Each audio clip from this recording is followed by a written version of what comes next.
You did it. You finally left. You knew it was the right thing to do. You knew you deserved so much better. So why is it that in those quiet moments, you still find yourself missing them? Why does your heart get nostalgic for something that almost broke you? Okay, let's get into this because it's a really confusing but very human question. I mean, you remember the bad stuff, right? The arguments, those constant circular arguments that just left you feeling completely exhausted and drained. And what about the mixed signals? The ones that made you question literally everything, what they were feeling, and even your own sanity. You know, hot one day, totally cold the next. And yeah, of course, the emotional roller coaster. Those dizzying highs and those absolutely crushing lows.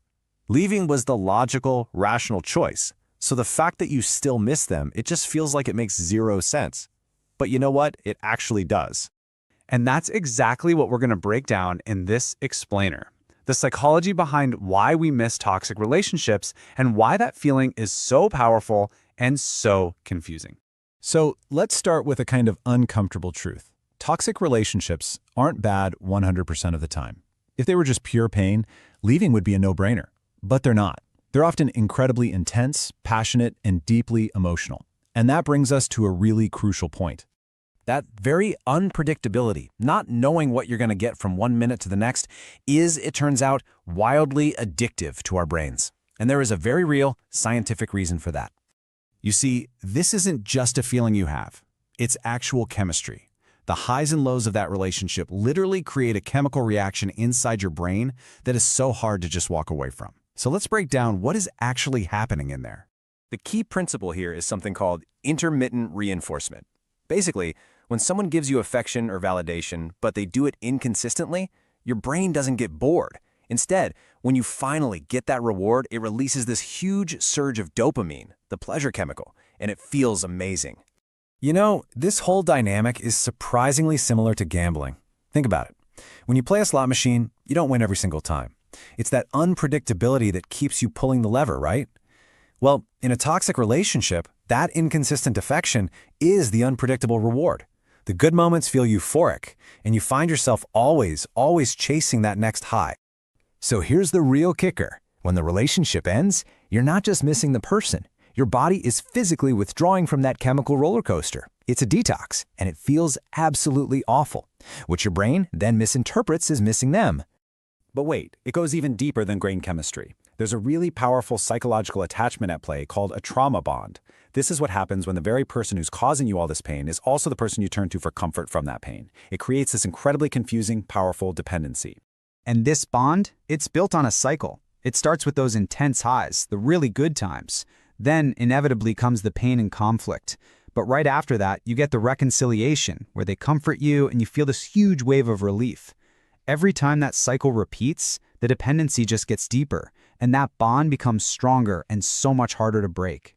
But it's not all just science. A huge part of what we miss isn't actually the person, but the idea of them. We end up mourning an illusion. There's a quote that just captures this perfectly. We don't just miss them. We miss the version of them we hoped they would become. Think about that. You're not just missing the person as they actually were. You're grieving the potential you saw in them. You're missing the promises, those good moments, and the future you built up in your head. You're mourning a version of them you just desperately wished was real. And on top of that, there are other powerful forces at work. Our brains have this funny way of replaying the highlights, right? We conveniently edit out all the breakdowns, we romanticize the best parts. Plus, you're not just losing them. A part of your own identity was all wrapped up in that relationship, and now that's gone too. And finally, sometimes we prefer a pain we know over an uncertainty we don't. That chaos felt familiar. The quiet that comes after it can feel terrifying. So, okay, knowing all of this, how in the world do we move forward? How do we get from the storm of that relationship to the calm of healing?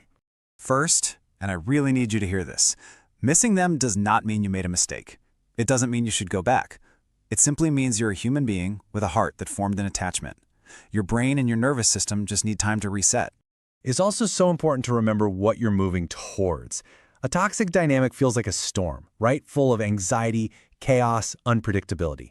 But healthy love feels like calm. It feels like peace and safety and consistency. And look, when you're used to a storm, calm can feel, well, kind of boring at first. You have to give yourself time to adjust to feeling peace. So the next time that wave of missing them hits you, just pause for a second. Ask yourself these questions. Am I really missing them? Or do I just miss the intensity, the highs? Am I missing the validation they gave me sometimes? Am I missing the person I wanted them to be, not the person they actually were? Because one day you're going to look back and the truth will hit you with total clarity.